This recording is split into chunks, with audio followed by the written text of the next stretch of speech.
வணக்கம். என் பேர் Sivanandam, ALP astrologer, ஈரோட்டிலேருந்து. இப்போ நம்ம எல்லாருமே வந்து ஜாதகம் கற்றுக்கணும் அப்படின்னு சொல்லிட்டு எங்கள் குருநாதர் திரு பொதுவுடைமூர்த்தி ஐயா அவர் சொல்லுவார். அது ஏன் கற்றுக்கணும் அப்படிங்கிற ஒரு சின்ன கதை மூலிமா சொல்கிறேன். என்னோடய நேட்டிவ் ஈரோடு, நான் சென்னையில் இருக்கேன். நான் தீபாவளிக்கு ஊருக்கு போகணும் அப்படின்னு நான் முடிவு எடுக்கிறேன்.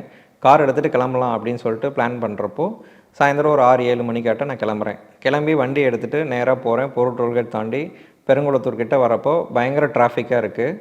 ஜென்ரலாக தீபாவளிக்கு எல்லாருமே அவங்க ஊருக்கு போவாங்க. அந்த டிராஃபிக்கில் நான் நடுவில் போய் மாட்டிக்கிட்டேன். என்றைக்கும் இல்லாத அளவுக்கு இந்த அன்றைக்கி ரொம்ப அதிகமான டிராஃபிக் இருக்குது. இது தெரியாமல் நான் உள்ளே வந்து மாட்டினதுனால எனக்கு டென்ஷன் ஆகுது, கோவம் வருது. நானாகவே இல்லை. இப்போது நான் திரும்பி போகணுன்னு நினச்சாலும் அந்த பக்கமும் டிராஃபிக்காக இருக்கும். இல்லை திருப்பி ஊருக்கு போகணுன்னாலும் ரொம்ப மெதுவாக மூவ் ஆகிட்டுருக்கு. ஸோ இந்த இடத்துல போய் மாட்டிக்கிட்டோம் அப்படின்னா நம்மளால் அங்கேருந்து வெளியே வரவே முடியாது. இதுவே நான் முன்னாடியே கூகுள் மேப் எடுத்து நான் இந்த ஏரியாவை கிராஸ் பண்ணுறதுக்கு எவ்வளோ நேரம் ஆகும்னு நான் செக் பண்ணியிருந்தேன் அப்படின்னா கண்டிப்பாக அது சொல்லியிருக்கும். நார்மலாக வந்து ஒரு 1 மணி நேரம் 1.5 மணி நேரத்தில் கடக்கக்கூடிய நேரத்தை இன்றைக்கி 3 மணி நேரம் 3.5 மணி நேரம் ஆகும் அப்படின்னு சொல்லியிருக்கும். ஸோ இப்போ நான் முன்னாடியே தெரிஞ்சிருந்தேன் அப்படின்னா சரி இந்த டைம் நம்ம முன்னாடி போகிறப்போ ரொம்ப லேட் ஆகும், அதனால் நம்ம நைட் நல்லா தூங்கி எழுந்திரிச்சு காலையில் ஏர்லியராக எழுந்துச்சி கிளம்புனோம்னா சீக்கிரமாக வீட்டுக்கு போயிடலாம் அப்படின்னு நான் முடிவு எடுத்திருப்பேன். இப்போது நம்ம இந்த முடிவெல்லாம் எடுக்காமல் நேராக நம்ம அங்கே போய் டிராஃபிக்கில் மாட்டிட்டோம் அப்படின்னா அந்த டிராஃபிக்கில் மாட்டினதுக்கப்புறம் நீங்கள் கடவுளை வேணுனாலும் சரி, எந்த ஒரு பரிகாரம் பண்ணாலும் சரி, அந்த டிராஃபிக்லேருந்து வெளியே வர முடியுமானா நிச்சயமாக முடியாது.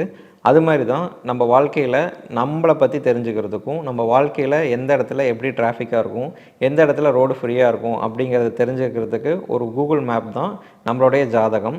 நம்ம ஜாதகத்தை பற்றி நம்ம முழுசாக தெரிஞ்சுக்கிட்டால் மட்டும்தான் நம்ம எந்த நேரத்தில் கிளம்பணும், எந்த நேரத்தில் கிளம்பக்கூடாது, எந்த நேரத்தில் வேகமாக போகணும், எந்த நேரத்தில் போகவே கூடாது, சும்மா இருக்கணும் அப்படிங்கிறத நம்ம தெரிஞ்சுக்க முடியும்.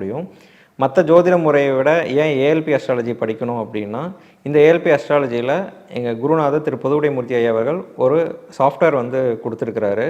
அந்த ஆப்பில் நம்மளுடைய date of birth, time of birth போட்டிங்க அப்படின்னா ஒவ்வொரு நாளும், ஒவ்வொரு மணி நேரமும், ஒவ்வொரு வருஷத்துக்கும் நம்மளுடைய வாழ்க்கை முறை எப்படி இருக்கும், நம்ம எதை நோக்கி சிந்திப்போம், எதை நோக்கி போவோம் அப்படிங்கிறத அதில் தெளிவாக ஈஸியாக எடுக்க முடியும்.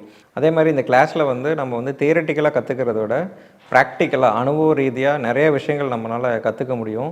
ஏன்னா இந்த கிளாஸ் முடிகிறதுக்குள்ள குறைஞ்சது 500லேருந்து 1000 ஜாதகங்கள் நாங்கள் பார்த்துருப்போம். ஒவ்வொருத்தரும் ஒவ்வொரு ஜாதகம் போடுறப்போ, கிளாஸில் படிக்கிற எல்லாருமே ஒரு ஜாதகம் போடுறப்போ குறைஞ்சது ஒரு 500லேருந்து 1000 ஜாதகம் நாங்கள் பார்த்து முடிச்சிருப்போம்.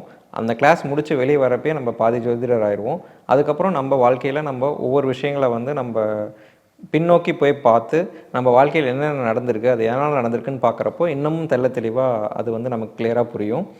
இது எல்லாத்தையுமே எங்களுக்கு கொண்டு வந்து கொடுத்த எங்கள் குருநாதர் திரு பொதுவுடைமூர்த்தி ஐயா அவர்கள் நன்றி.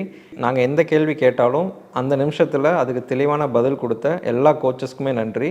இதுக்கு பின்னாடி வேலை செஞ்சிருக்கும் அனைத்து நண்பர்களுக்கும் நன்றி.